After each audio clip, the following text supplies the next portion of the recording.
Assalamualaikum warahmatullahi wabarakatuh. Perkenalkan, nama saya Riko Seni Mubarok, NIM 221I10109. Saya mahasiswa PLP tahun 2025 dari Unipar Jember. Di sini saya akan membuat video konten pembelajaran tentang mata pelajaran IPS. Materi hari ini akan membahas tentang kehidupan manusia zaman praaksara. Pada zaman praaksara, kehidupannya dibagi menjadi beberapa tahap. Ada tahap berburu dan mengumpulkan makanan, ada tahap bercocok tanam, dan tahap berundagian.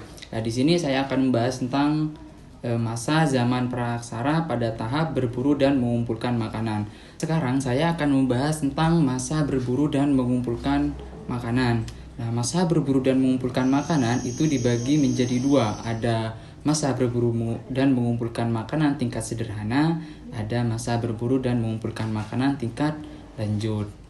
Nah, untuk masa berburu dan mengumpulkan makanan tingkat sederhana itu kira-kira terjadi pada zaman Paleolitikum, dan pada masa itu memiliki ciri-ciri sebagai berikut. Yang pertama, alat-alat yang digunakan masih sangat sederhana, yaitu berupa batu. Ciri-ciri pada masa berburu dan mengumpulkan makanan tingkat sederhana ada juga mereka itu hidupnya berpindah-pindah tempat, jadi menyesuaikan. Di mana ada makanan atau ada air yang mencukupi mereka, maka mereka akan pindah atau bermukim di tempat tersebut. Kenapa? Karena pada kehidupan tersebut mereka sangat bergantung pada alam.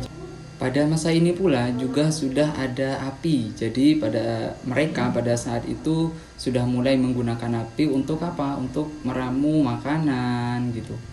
Dan alat-alat yang digunakan pada masa berburu dan mengumpulkan makanan tingkat sederhana itu berupa alat-alat dari batu yang mereka pahat menjadi kapak berimbas, kapak genggam, ada juga alat serpih dan alat-alat yang berasal dari tulang belulang.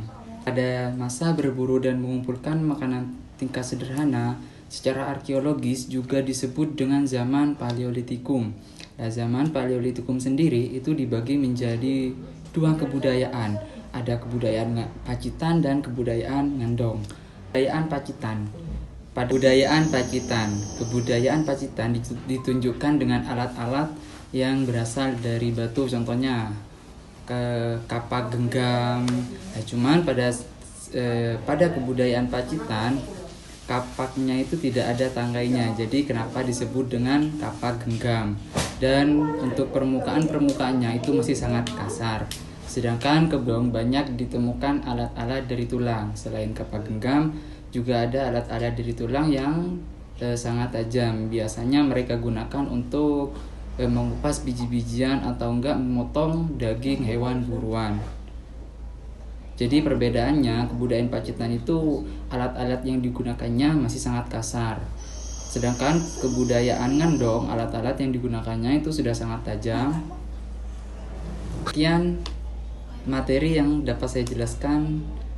Untuk materi selanjutnya kita akan bahas di video selanjutnya. Jadi terus tonton video ini, jangan lupa di subscribe, di like, biar kalian tidak ketinggalan video-video materi tentang sejarah selanjutnya.